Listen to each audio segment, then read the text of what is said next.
இப்போ ஒரு சின்ன கற்பனை பண்ணி பாருங்களேன். சொல்லுங்க. நீங்க பல லட்சம் ரூபாய் செலவு பண்ணி உங்க வீட்டுக்கு ஒரு பிரம்மாண்டமான அதிநவீன 4K ஸ்மார்ட் டிவி ஒன்னு வாங்குறீங்க. ஓ, சூப்பரா இருக்குமே. ஆமா, அதுல படம் பார்க்கிறதுக்கு அவ்ளோ அருமையா இருக்கு.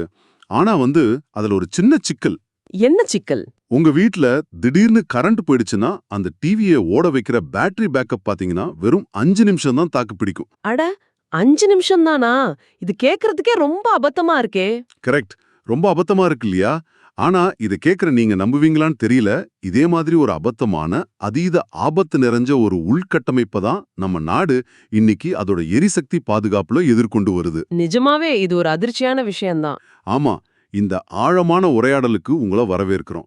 இன்னைக்கு நம்ம அலச போற விஷயங்கள் வெறும் சாதாரண புள்ளிவிவரங்கள் கிடையாது. கண்டிப்பா.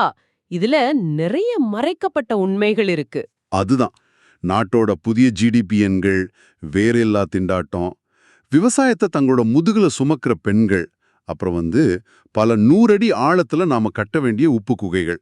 அதோட சேர்த்து ஒரு மனுஷனுக்கு கண்ணியமான மரணத்தை உறுதி செய்யற சட்ட போராட்டங்கள் பத்தியும் நம்ம பேச போறோம். கரெக்ட். இது எல்லாமே எப்படி உங்க அன்றாட வாழ்க்கையோட, உங்க சமையலறையோட, குறிப்பா உங்க எதிர்காலத்தோட நேரடியா தொடர்புடையது அப்படிங்கறத இன்னைக்கு நாம உடைத்து பார்க்க போறோம். அப்போ நேரடியா விஷயத்துக்கு வந்துடலாம். சரி, முதல்ல சமீபத்துல வெளியான இந்தியாவின் புதிய ஜிடிபி மதிப்பீட்டை பத்தி பேசலாம். இது எனக்கு ரொம்பவே குழப்பமா இருக்கு. அந்த அளவுக்கெல்லாம் குழப்பிக்க தேவையில்லை.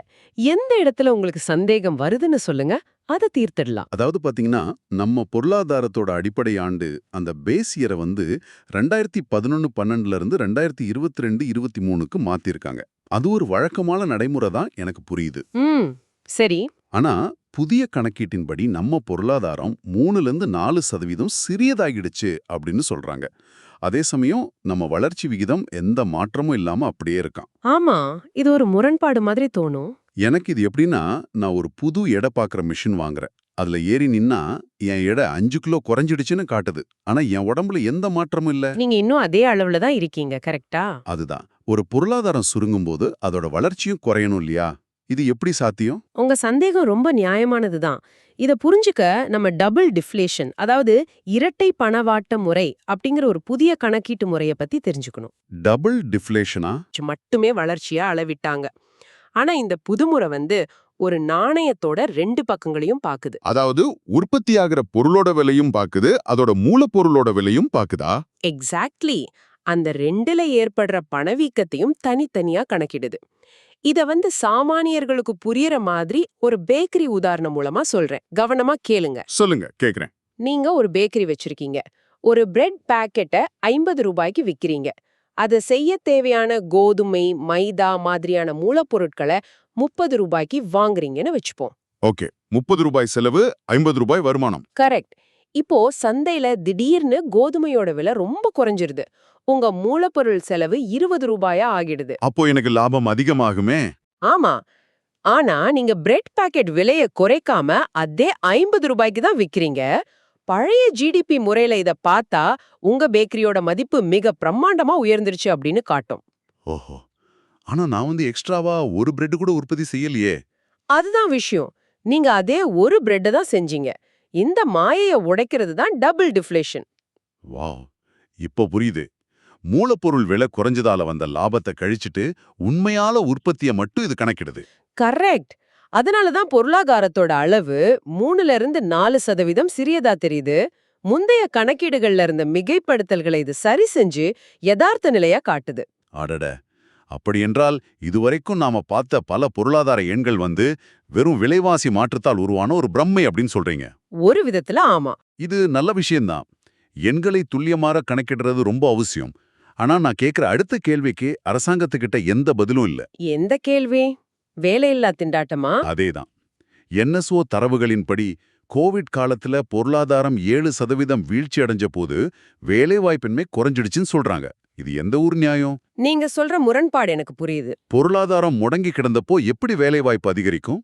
அமெரிக்கா மாதிரி நாடுகள்ல பொருளாதாரம் வீழ்ந்தப்போ வேலையில்லா திண்டாட்டம் கிடுகிடுன்னு உயர்ந்துச்சு. இங்கதான் நாம வெறும் எண்களை மட்டும் பார்க்காம அதுக்கு பின்னால இருக்கிற மனிதர்களோட வாழ்க்கைய பார்க்கணும். கோவிட் காலத்துல நடந்தது உண்மையான வேலைவாய்ப்பு உருவாக்கம் கிடையாது. அப்போ அது என்ன? நகரங்கள்ல வேலை இழந்த கோடிக்கணக்கான மக்கள் வேற வழியே இல்லாம தங்கள் சொந்த கிராமங்களுக்கு திரும்பி போனாங்க. அங்க விவசாயத்திலையும் சிறு குறு தொழில்களையும் தங்களை ஈடுபடுத்திக்கிட்டாங்க. ஓ, அததான் டேட்டால வேலைவாய்ப்புன்னு கணக்கு காட்டுறாங்களா? ஆமா. ஆனா உண்மையிலே அது வேலை வாய்ப்பு கிடையாது. அது ஒரு சர்வைவல் மெக்கானிசம். அதாவது ஒரு உயிர் வாழும் போராட்டம். ம். இது ரொம்பவே கவலை அளிக்கும் ஒரு முரண்பாடு. ஏன்னா இளைஞர்களுக்கான வேலைவாய்ப்பின்மையை மட்டும் தனியா பார்த்தா 2011-12ல அது 7.7% இருந்துச்சு. ம். ஆனா 2023-24ல அது 10.2% உயர்ந்திருக்கு. நாம வேகமா வளரும் பொருளாதாரம் அப்படின்னு மார்தட்டி கொள்கிறோம். ஆனா இது முற்றிலுமா ஒரு வேலையில்லா வளர்ச்சியா? அதாவது ஜாப்லெஸ் growth-ஆவே இருக்கு. கரெக்ட்டா சொன்னீங்க. கொள்கை வகுப்பாளர்கள் வெறும் ஜிடிபி எண்கள் மேலேயும் ஒட்டுமொத்த உற்பத்தி மேலேயும் மட்டுமே தங்கள் கவனத்தை குவிக்கிறாங்க. எத்தனை பேருக்கு வேலை கிடைச்சது அப்படிங்கிறது அவங்களோட முதன்மை அளவுகோலா இல்லையா? ஆமா. சமீபத்திய பொருளாதார ஆய்வறிக்கை கூட பணவீக்கம் குறைஞ்சிடுச்சுன்னு ரொம்ப பெருமைப்படுது. ஆனா உண்மையை சொல்லப்போனா பணவீக்கம் குறைஞ்சதுக்கு அரசோட நிதி கொள்கைகளை விட இயற்கை நமக்கு கை கொடுத்தது தான் முக்கிய காரணம். ஒரு நிமிஷம், இயற்கை எப்படி பொருளாதாரத்தை காப்பாத்துச்சு? 2024-25ல விவசாயத்துறையோட வளர்ச்சி பாத்தீங்கன்னா 4.2% இருந்துச்சு. ஓஹோ. இது ஒரு அசாதாரணமான மிகச்சிறப்பான வளர்ச்சி. நாடு முழுவதும் பெய்த நல்ல பருவமழை, அப்புறம் விவசாயிகளோட கடின உழைப்பால தான் உணவுப் பொருட்களோட உற்பத்தி அதிகரிச்சு விலை குறைஞ்சது. அப்ப உணவுப் பொருட்களோட விலை குறைஞ்சதால தான் ஒட்டுமொத்த பணவீக்கமும் கட்டுக்குள்ள வந்துச்சா? கண்டிப்பா. எந்த விவசாயிகளை நாம பல நேரங்கள்ல பொருளாதார கணக்கீடுகள்ல ஒரு ஓரத்துல வைக்கிறோமோ, அந்த ஒற்றை துறைதான் ஒட்டுமொத்த இந்திய பொருளாதாரத்தையே சரிவிலிருந்து தாங்கி பிடிச்சது. நீங்க விவசாயத்தை பத்தி பேசினது ரொம்ப சரியான ஒரு இணைப்பு. பொருளாதார எண்கள் சாமானிய உழைப்பாளிகளோட முழுமையான கதையை ஒருபோதும் சொல்வதில்லை அப்படிங்கிறதுக்கு விவசாயமே மிகப்பெரிய சாட்சி. 100% உண்மை. இந்த எண்கள்ல மிக அதிகமா மறைக்கப்படும். ஆனா நம்ம நாட்டோட பொருளாதாரத்தை அமைதியா தங்கள் முதுகுல சுமக்கிற ஒரு மிகப்பெரிய உழைப்பாளர் வர்க்கம் இருக்கு. அதை பத்தி படிக்கும்போது எனக்கு ரொம்ப அதிர்ச்சியா இருந்துச்சு. அவங்க யாருன்னு நீங்க சொல்லும் போதே எனக்கு தெரியுது. ஆமா, அவங்க தான் இந்தியாவோட கிராமப்புற பெண்கள். கிராமங்கள்ல உள்ள சுமார் 4 கோடி வீடுகள்ல கால்நடைகளை பராமரிக்கிறது, பால் கறக்கிறது, சாணம் அள்ளுவது மாதிரியான வேலைகளை செய்யறது பெண்கள் தான். ஆமா, கால்நடை வளர்ப்புலயும் விவசாய பணிகள்லயும் பெண்களோட பங்களிப்பு அளப்பரியது. ஆனா அதற்கான பலன் அவங்களுக்கு கிடைக்குதான்னு பார்த்தா நெஞ்ச பிசையும் அளவுக்கு உன்ன கசக்குது. காலை முதல் மாலை வரை வயல்ல வேலை செய்யற ஒரு பெண்ணுக்கு விவசாய கூலியா ஒரு நாளைக்கு வெறும் 300 ரூபாய்க்கும் குறைவான தொகையே கிடைக்குது. சில கிராமங்கள்ல அதே வேலையை செய்யற ஆண்களுக்கு வழங்கப்படும் கூலியில பாதி தான் பெண்களுக்கு கிடைக்குது. இதுல இதைவிட பெரிய கட்டமைப்பு ரீதியான குருட்டுத்தன்மை என்னன்னா, ஒட்டுமொத்த விவசாய பணிகள்ல சரிபாதி வேலைகளை செய்யற இந்த உழைக்கும் பெண்கள்ல வெறும் 10% பேருக்கு மட்டுமே நில உரிமை இருக்கு. அது ரொம்ப வேதனையான விஷயம். நிலம் அவங்க பேர்ல இல்லைன்னா அவங்க எப்படி விவசாயிகளா அங்கீகரிக்கப்படுவாங்க? இது சிஸ்டம்லயே இருக்கிற ஒரு மிகப்பெரிய ஓட்டை. நீங்க கேட்ட இதே கேள்விதான் பொருளாதார நிபுணர்களுக்கும் பல வருஷங்களா இருக்கு. இதுக்கு என்னதான் காரணம்? விவசாயம், கால்நடை வளர்ப்பு மாதிரியான அமைப்புசாரா துறைகள்ல பெண்கள் செய்யற வேலைகள் பெரும்பாலும் அவங்களோட வீட்டு வேலைகளோட சேர்த்து பார்க்கப்பட்டு விடுகிறது. அதனால அவங்க அதிகாரப்பூர்வமா பணியாளர்களா கணக்கிடப்படுவதே இல்ல. அப்போ டேட்டால அவங்க இல்லையா? 2023-24 ஆண்டு தரவுகளின்படி கிராமப்புற பெண்களின் லேபர் ஃபோர்ஸ் பார்ட்டிசிபேஷன் ரேட் 46.5% உயர்ந்திருக்கு. இது ஒரு பெரிய பாய்ச்சல் தான். ஆனா அவங்களுக்கு அங்கீகாரம் கிடைக்கலையே. அதுதான் பிரச்சனை. விதைக்கிறது, களை எடுக்கிறது, மாடுகளை பராமரிக்கிறதுன்னு நாள் முழுவதும் உழைச்சாலும் நிலம் அவங்க பேர்ல இல்லாததால அவங்களுக்கு வங்கிக் கடனோ உரம் வாங்குவதற்கான அரசு மானியங்களோ கிடைப்பதில்லை. இதை கேட்கும்போது எனக்குள்ள ஒரு பெரிய முரண்பாடு வருது. என்ன முரண்பாடு? ஒரு பக்கம் கிராமப்புறங்கள்ல பெண்களோட உழைப்பு உறிஞ்சப்படுது, எந்த அங்கீகாரமும் இல்ல. ஆனா மறுபக்கம் நம்ம செய்தித்தாள்கள்ல நாரி சக்தி, பெண்களின் முன்னேற்றம், உயர்கல்வியில பெண்கள் சாதனை என்றெல்லாம் படிக்கிறோமே. அதாவது ஸ்டெம் துறைகள்ல சொல்றீங்க?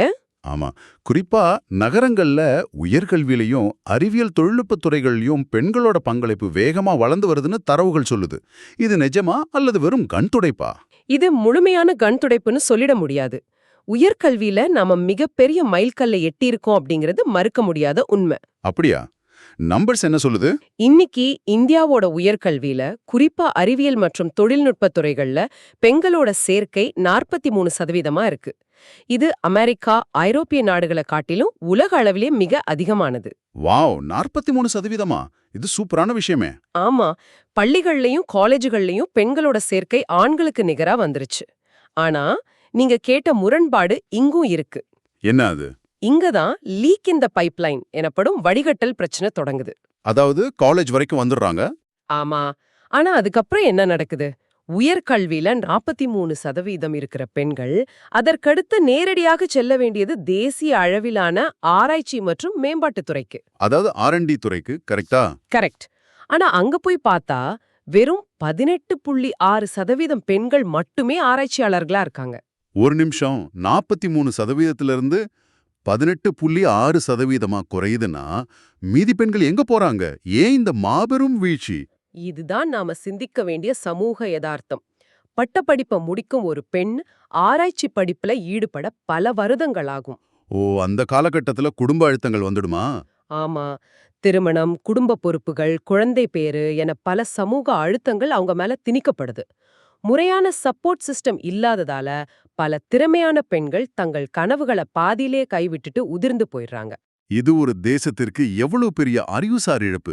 இந்த இடைவெளியை சரி செய்ய அரசிடம் ஏதாவது தீர்வுகள் இருக்கா? சில முன்னெடுப்புகள் நடந்து கொண்டுதான் இருக்கு. உதாரணமா ஐஐடி, NIT மாதிரியான முன்னணி நிறுவனங்கள்ல பெண்களுக்கென பிரத்யேகமா சிறப்பு இடஒதுக்கீடுன்ற கொள்கை கொண்டு வரப்பட்டது. அதாவது சூப்பர் நியூமரி சீட்ஸ் இல்லையா? ஆண்களோட இடங்களை பறிக்காம. எக்ஸாக்ட்லி. ஆண்களோட இடங்களை பறிக்காம பெண்களுக்காக கூடுதலா இடங்களை உருவாக்குவது. இதன் விளைவா 10 ஆண்டுகளுக்கு முன்பு ஐஐடிகள்ல 10% கீழா இருந்த பெண்களோட பிரதிநிதித்துவம் இன்னைக்கு 20% தாண்டிடுச்சு. இது ஒரு நல்ல முன்னேற்றம் தான். அது மட்டும் இல்லாம பிரதமரின் ஆராய்ச்சி உதவித்தொகை திட்டங்கள்ல தற்போது 35% பெண்கள் பயன்பெறாங்க. அரசோட கொள்கை இப்போ பெண்களின் மேம்பாடு அப்படிங்கறதுல இருந்து பெண்கள் தலைமையிலான வளர்ச்சி அப்படிங்கிற இலக்க நோக்கி நகர்ந்து கொண்டிருக்கிறது. கொள்கை அளவுல இது சிறப்பா இருந்தாலும் நாம இன்னும் செல்ல வேண்டிய தூரம் மிக அதிகம் அப்படிங்கிறது மட்டும் தெளிவா புரியுது. கண்டிப்பா. சரி, நாம மீண்டும் கிராமப்புற பெண்களுக்கே வருவோம். அவங்களோட அன்றாட சுமையை குறைப்பதற்காக கொண்டு வரப்பட்ட ஒரு மாபெரும் திட்டம் தான் உஜ்வாலா திட்டம். ஆமா, எல்பிஜி கேஸ் திட்டம். விறகடுப்புல புகையை சுவாசிச்சு கொண்டிருந்த பல கோடி பெண்களை LPG கேஸ் அடுப்பிற்கு மாத்தின புரட்சி அது. இன்னைக்கு இந்தியாவோட மூலை முடுக்குகள்ல எல்லாம் கேஸ் சிலிண்டர்கள் வந்துருச்சு. அதுல எந்த சந்தேகமும் இல்ல. ஆனா நாம ஒரு பிரச்சனையை தீர்க்க போய் எப்படிப்பட்ட ஒரு மாபெரும் எரிசக்தி ஆபத்தை விலைக்கு வாங்கியிருக்கோம் அப்படின்னு நான் ஆராய்ந்த போது உண்மையிலே எனக்கு தூக்கி வாரி போட்டது. நீங்க ஆரம்பத்துல ஒரு 4K டிவியை பத்தி சொன்னீங்க இல்லையா? ஆமா, அது இந்த இடத்துக்கு தான். இந்தியாவின் எரிசக்தி பாதுகாப்புல இது ஒரு மிகப்பெரிய டைம் பாம். டைம் பாம் அப்படிங்கிற வார்த்தை சற்றே பயமுடுத்துற மாதிரி இருந்தாலும் அதுதான் 100% நிஜம். உஜ்வலா திட்டம் வந்த பிறகு 2017 முதல் இதுவரை 10 கோடி புதிய இணைப்புகள் வழங்கப்பட்டிருக்கு. இப்போ இந்தியாவுல மொத்தம் 33 கோடி LPG இணைப்புகள் இருக்குன்னு படிச்சேன். கரெக்ட். ஒரு மாசத்துக்கு மட்டும் சுமார் 30 லட்சம் டன் LPG-யை நாம வீடுகள்ல நுகர்கிறோம். உலகிலேயே 2வது பெரிய LPG நுகர்வோர் நாடா இந்தியா மாறிடுச்சு. இதுவரைக்கும் எல்லாம் நல்லதா இருக்கு. ஆனா பிரச்சனை என்னன்னா, இந்த மாபெரும் தேவைக்கான 60% LPG-ய நம்ம வெளிநாடுகள்ல இருந்து தான் இறக்குமதி செய்றோம். நம்ம கிட்ட சொந்தமா போதுமான உற்பத்தி இல்ல. அந்த இறக்குமதி சார்பு எந்த அளவுக்கு ஆபத்தானதுன்னு உற்று நோக்கினா எந்த நேரத்திலயும் நம்ம சமையலறைகள் முடங்கி போகலாம் அப்படிங்கிற நிலை தான் இருக்கு. எப்படி சொல்றீங்க? இத கேக்குற நீங்க உங்க சமையலறையில இருக்கிற சிலிண்டரை நினைச்சு பாருங்க. இந்தியாவுல மங்களூரு மற்றும் விசாகப்பட்டினத்துல மட்டுமே 2 பெரிய நிலத்தடி LPG சேமிப்பு கிடங்குகள் இருக்கு. அதோட மொத்த கொள்ளளவு எவ்வளவு தெரியுமா? எவ்வளவு? வெறும் 1.4 லட்சம் டன் தான். ஒரு மாசத்துக்கு நமக்கு 30 லட்சம் டன் தேவைப்படும் நிலையில நம்ம கிட்ட இருக்கிற சேமிப்பு வெறும் 1.4 லட்சம் டன் மட்டுமே. அதாவது ஒட்டுமொத்த இந்தியாவோட 2 நாட்களுக்கு குறைவான தேவையை கூட நம்மால சேமிச்சு வைக்க முடியல, அப்படிதானே? ஆமா, திடீர்னு ஒரு போர் வந்தாலோ அல்லது கடல்ல கப்பல் போக்குவரத்தை தடைப்பட்டாலோ வெறும் 48 மணி நேரத்துல இந்தியாவோட எரிவாயு விநியோகம் முற்றிலுமா முடங்கிடும். அந்த 5 நிமிஷம் பேட்டரி பேக்கப் அப்படின்னு நான் சொன்னது இததான். நிலைமையோட தீவிரத்தை நீங்க மிக துல்லியமா சுட்டி காட்டுனீங்க. இந்த 60% இறக்குமதியில 85% எரிவாயு மத்திய கிழக்குல இருந்து தான் வருது. அதுவும் குறிப்பா ஹார்முஸ் ஜலசந்தி வழியா தான் கப்பல்கள் வரணும் இல்லையா? ஆமா, ஸ்ட்ரெய்ட் ஆஃப் ஹார்மோஸ் இன்னைக்கு புவிசார் அரசியல் ரீதியா உலகிலேயே மிக மிக ஆபத்தான ஒரு பகுதியா அதுதான் இருக்கு. அங்க சின்ன பதற்றம் ஏற்பட்டாலும் கப்பல்கள் வராது. சரி, மத்திய கிழக்குல பிரச்சனைன்னா அமெரிக்கா கிட்ட இருந்து வாங்கலாமே. அதற்கும் நாம ஆண்டுக்கு 22 லட்சம் டன் வாங்க ஒப்பந்தம் செஞ்சிருக்கோம். ஆனா அமெரிக்காவில இருந்து ஒரு கப்பல் கிளம்பி இந்தியாவை வந்தடைய 45 நாட்கள் ஆகும். மை காட், 45 நாளா? இடையில நம்ம கிட்ட சேமிப்பு இல்லைன்னா என்ன செய்யறது? இது மிகப்பெரிய தேசிய பாதுகாப்பு பிரச்சனை ஆயிற்றே. கண்டிப்பா. இதுக்கு என்னதான் தீர்வு? மத்த நாடுகள் இதை எப்படி கையாளுது? ஐரோப்பிய நாடுகளோட மாடலை நம்ம கவனிக்கணும். ஐரோப்பிய நாடுகள் தங்கள் வருடாந்திர எரிவாயு தேவையில 25% நிலத்தடியில பிரம்மாண்டமான கிடங்குகள்ல சேமிச்சு வைக்கிறாங்க. உக்ரைன் போலுக்கு அப்புறம் அவங்க இன்னும் உஷாரா இருப்பாங்களே.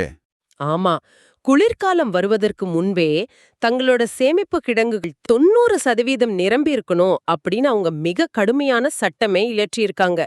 நாமும் அதுபோல குறைந்தபட்சம் 15 முதல் 20% தேவையாவது சேமிச்சு வைக்கணும். அப்படியென்றால் நாமும் அதே போல பெரிய நிலத்தடி சேமிப்பு கிடங்குகளை கட்ட வேண்டியதானே? என்ன தயக்கம் நமக்கு? அது அவ்வளோ ஈஸி இல்ல. இங்க ஜியாலஜி சார்ந்த பல சவால்கள் இருக்கு. பல 100 அடி ஆழத்துல இத கட்டணும்.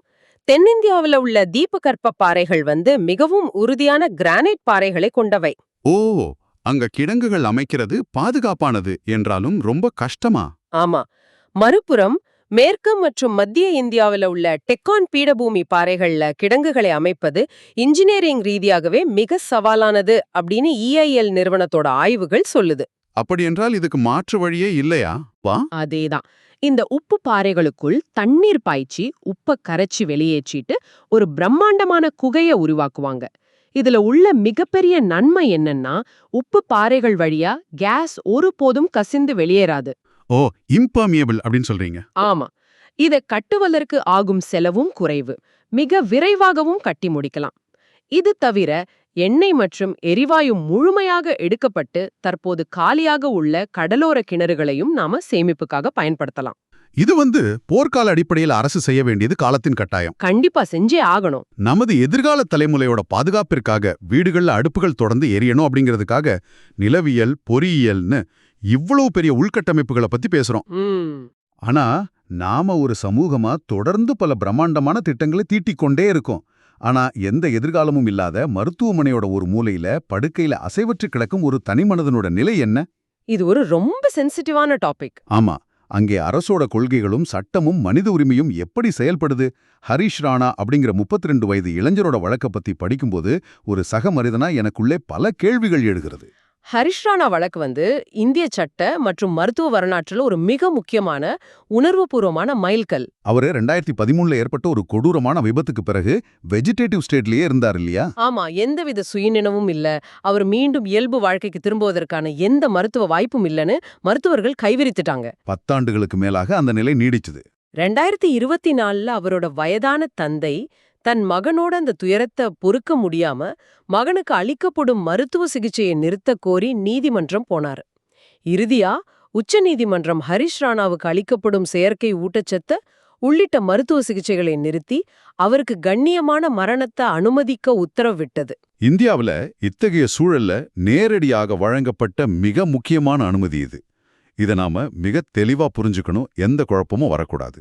ஆமா, ஏன்னா இதுல நிறைய மிஸ்கான்செப்ஷன்ஸ் இருக்கு. இது எந்த வகையிலும் கொலை கிடையாது. இது ஆக்டிவ் யூத்தனேஷியா என்று சொல்லப்படும் ஊசி மூலமோ அல்லது மருந்துகள் மூலமோ உயிரை பறிக்கும் செயலும் கிடையாது. அது இந்திய தண்டனை சட்டத்தின்படி ஒரு கிரிமினல் குற்றம். கரெக்ட். உச்சநீதிமன்றம் அனுமதித்தது பாசிவ் யூத்தனேஷியா, அதாவது ஒருவரோட உயிரை காப்பாற்ற வாய்ப்பே இல்லாத போது செயற்கையாக இயந்திரங்கள் மூலம் அந்த உயிரை நீட்டிப்பதை தடுத்து இயற்கையான முறையில மரணம் நிகழ அனுமதிப்பது. ரொம்ப அழகா விளக்குனீங்க. நமது அரசியலமைப்பு சட்டம் பிரிவு 21 ஒவ்வொரு குடிமகனுக்கும் வாழ்வதற்கு உரிமையை வழங்குது. ஆனா அந்த உரிமைக்குள் கண்ணியமாக வாழ்வதற்கான உரிமையும் அதோடு சேர்த்து மீள முடியாத ஒரு நோயாளியின் கண்ணியமான இறுதி தருணத்திற்கான உரிமையும் அடங்கும். அப்படிங்கிறது எவ்வளோ ஆழமான மனிதநேய சிந்தனை! மிகச் சரியாக பகுப்பாய்வு செய்தீர்கள். இந்த நிலைப்பாட்டிற்கு நாம அவ்வளவு எளிதில் வந்துவிடவில்லை. இதோட சட்ட பரிணாம வளர்ச்சி பல தசாப்தங்களை கொண்டது. எப்படி ஆரம்பிச்சது இது? 2011 அருணா ஷான்பாக் வழக்குல பல வருஷங்களா கோமா நிலையில இருந்த அந்த செவிலியருக்காக உச்ச நீதிமன்றம் முதல்ல பாசிவ் யூதனேஷியாவுக்கான ஒரு வரைமுறையை உருவாக்கியது. ஆனா அந்த வழக்குல அவங்களுக்கு அனுமதி கிடைக்கலையே. ஆமா, மருத்துவமனை ஊழியர்கள் அவரை தொடர்ந்து பராமரிக்க விரும்பியதால அனுமதி வழங்கப்படவில்லை. அதன் பிறகு பல விவாதங்கள் நடந்து 2018ல காமன் காஸ் அப்படிங்கிற அமைப்பு தொடர்ந்த வழக்குல ஒரு புதிய நடைமுறை கொண்டு வரப்பட்டது. அதுதான் லிவிங் வில் அல்லது முன்கூட்டிய மருத்துவ வழிகாட்டுதல், கரெக்டா? அதேதான். அதாவது ஒரு நபர் எதிர்காலத்துல தனக்கு சுயநினைவு இல்லாத ஒரு மீள முடியாத சூழல் ஏற்பட்டால், செயற்கை சுவாச மாதிரியான சிகிச்சைகள் தனக்கு தேவையில்லை அப்படின்னு தான் நலமா இருக்கும்போதே முன்கூட்டியே எழுதி வைக்கும் முறைக்கு சட்டம் அங்கீகாரம் வழங்கியது. அது ஒரு வரலாற்று சிறப்புமிக்க தீர்ப்பு தான். ஆனா அந்த 2018ஆம் ஆண்டோட சட்டம் நடைமுறையில எந்த அளவுக்கு சாத்தியம் அப்படிங்கிற கேள்வி அப்போதே எழுந்தது. ஏன் அப்படி சொல்றீங்க? ஏன்னா அந்த சட்டத்தோட விதிகள் மிக சிக்கலா இருந்துச்சு. ஒரு நோயாளியோட சிகிச்சையை நிறுத்தணும்னா நீதித்துறை, மாஜிஸ்ட்ரேட் நேரில் வந்து பார்க்கணும், பல்வேறு நிலைகள்ல பல அனுமதிகள் வாங்கணும்னு அடுக்கடுக்கான நடைமுறை சிக்கல்கள் இருந்துச்சு. ஒரு குடும்பம் ஏற்கனவே பெருந்துயரத்துல இருக்கும்போது இது ரொம்ப கஷ்டம். அதுதான் மருத்துவமனை வாசல்ல கண்ணீரோடு காத்திருக்கும்போதே அவங்கள மேலும் நீதிமன்ற படிகள்ல ஏறி இறங்க வைப்பது எந்த விதத்துல நியாயம்? சட்டம் மனிதர்களுக்காக இருக்கணுமா, இல்ல மனிதர்கள் சட்டத்திற்காக துன்பப்படணுமா?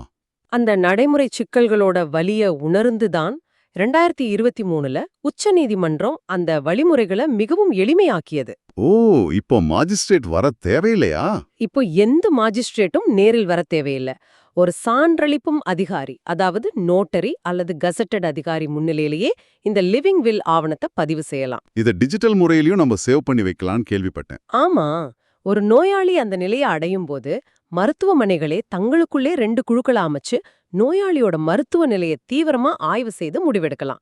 நீதித்துறையோட தலையீடு பெருமளவு குறைக்கப்பட்டிருக்கு. இது ஒரு நல்ல மாற்றம். ஹரீஷ் ராணா வழக்குல உச்ச நீதிமன்றம் இத வெறும் சட்ட பார்வையில கருப்பு வெள்ளையா மட்டும் பார்க்கவில்லை. இது அன்பு, இழப்பு, மருத்துவம் மற்றும் கருணை ஆகியவற்றுக்கு இடையான ஒரு மெல்லிய கோடு அப்படின்னு மிக நேர்த்தியாக குறிப்பிட்டது. மனித உயிர் எப்போதுமே புனிதமானதுதான். ஆனா உயிர் வாழ்வது எப்போது ஒரு தீராத தண்டனையா மாறுதோ அப்போ மரணம் ஒரு கருணையா மாறுது அப்படிங்கறத சட்டம் ஏற்றுக்கொண்டுள்ளது. எக்ஸாக்ட்லி. ஒரு தனி மனிதனோட வலிய கூட புரிஞ்சுக்கொண்டு சட்டம் தன்னை மாற்றி அமைத்துக் கொள்கிறது அப்படிங்கிறது சற்று ஆறுதலா இருக்கு. சரி, நாம இந்த உரையாடலோட இறுதிக்கு வந்துட்டோம். இன்னைக்கு நாம கடந்து வந்த பாதைய கொஞ்சம் திரும்பி பாருங்க. நாம பல வேறுபட்ட விஷயங்களை பத்தி பேசணும். ஆமா, ஜிடிபில ஆரம்பிச்சு நிறைய கவர் பண்ணிருக்கோம். நமது உண்மையான வளர்ச்சியை மறைக்கும் ஜிடிபி எண்களோட மாயை, பொருளாதாரத்தோட முதுகெலும்பாய் இருந்தாலும் கணக்கில் கொள்ளப்படாத கிராமப்புற பெண்களின் உழைப்பு, அப்புறம் அழிவியல் துறைகள்ல பெண்கள் எதிர்கொள்ளும் வடிகட்டல் சவால்கள். அதோட நமது தேசத்தின் சமையலறைகளை பாதுகாக்க தேவையான நிலத்தடி உப்பு குகைகள் மற்றும் இறுதியா மருத்துவமனையோட படுக்கையில ஒரு மனிதன் தனது கண்ணியமான இறுதித் தருணத்தை பெறுவதற்கான சட்ட போராட்டங்கள். மேலோட்டமா பார்த்தா இவையெல்லாம் ஒன்றுக்கொன்று தொடர்பில்லாத தனித்தனி தலைப்புகள் போல தோணும். ஆனா இது அனைத்திற்கும் இடையே ஒரு வலுவான இணைப்பு இருக்கு. மேக்ரோ அளவிலான மாபெரும் கொள்கைகளுக்கும் மைக்ரோ அளவிலான சாமானிய மனிதர்களின் யதார்த்த நிலைக்கும் இடையே உள்ள மிகப்பெரிய இடைவெளிதான் அது. கரெக்டா சொன்னீங்க. எண்களுக்கும் கொள்கைகளுக்கும் பின்னால் மறைந்திருக்கும் மனிதர்களை பத்தி பேசணும். இதையெல்லாம் வச்சு பார்க்கும்போது இத கேட்கிற உங்ககிட்ட நான் ஒரு புதிய கேள்வியை முன்வைக்க விரும்புறேன். நாம வேலைவாய்ப்பின்மை, விவசாயம் மற்றும் கொள்கைகளை பத்தி விவாதித்தோம் இல்லையா? ஆமா. இன்னைக்கு நாம இருக்கும் இந்த நிலையே இவ்ளோ சிக்கலா இருக்குன்னா எதிர்காலம் எப்படி இருக்க போகுதுன்னு கொஞ்சம் யோசிச்சு பாருங்க. குறிப்பா ஏஐ வளர்ந்து வருது இந்த காலகட்டத்துல. அதுதான். ஒரு புறம் ஆர்டிஃபிஷியல் இன்டெலிஜென்ஸ் மிக வேகமா வளர்ந்து வருது. நாம வேலைவாய்ப்புன்னு நினைச்சுக்கிட்டு இருக்கிற பல துறைகளை அது முற்றிலுமா விழுங்க போகுது. மறுபுறம் நமது பொருளாதாரத்தையே தாங்கி பிடித்த விவசாயத்தை கிளைமேட் சேஞ்ச் ஒவ்வொரு நாளும் அளித்து வருகிறது. பருவமழை பொய்த்தாலோ அல்லது அதிக வெப்பம் ஏற்பட்டாலோ அந்த 4.2% விவசாய வளர்ச்சி என்னவாகும்? அதான் என் கேள்வியும். நம்ம கிட்ட இருக்கிற சிறிதளவு வேலை வாய்ப்புகளையும் ஏஐ அழிச்சு நமது உணவு பாதுகாப்ப காலநிலை மாற்றம் கேள்விக்குறியாக்கினால் நமது சட்டங்களும் பொருளாதார கொள்கைகளும் அந்த புதிய யதார்த்தத்தை எதிர்கொள்ள தயாரா இருக்கா? நமது புள்ளி விவரங்களை விட அந்த மாற்றங்கள் மிக வேகமா நடந்து கொண்டிருக்கு இல்லையா? அது உண்மையிலே நம்ம தூங்க விடாம சிந்திக்க வைக்கும் ஒரு ஆழமான கேள்வி. நாம எண்களை கட்டமைப்பதில் காட்டும் வேகத்தை மாறிவரும் எதிர்கால உலகத்திற்கு தயாராவதில் காட்டுறோமா அப்படிங்கிறது மிகப்பெரிய கேள்விக்குறிதான். இந்த கேள்வியோட இன்றைய தொகுப்பை நம்ம நிறைவு செய்வோம். உள்கட்டமைப்புகள் வளரும் வேகத்தில் மனித புரிதல்களும் சமூக நீதியும் வளர வேண்டும். இன்னைக்கு நாங்க பகிர்ந்து கொண்ட இந்த தகவல்கள் எல்லாமே உங்களை சுற்றி நடக்கும் விஷயங்களை, செய்திகள்ல நீங்க பார்க்கும் எண்களை ஒரு புதிய கோணத்துல பார்க்க உங்களுக்கு உதவி இருக்கும்னு நம்புறோம். மீண்டும் இதுபோன்று பல சுவாரஸ்யமான, உங்களை சிந்திக்க வைக்கும் தகவல்களோடு உங்களை சந்திக்கிறோம். தொடர்ந்து இணைந்திருங்கள். நன்றி, வணக்கம்.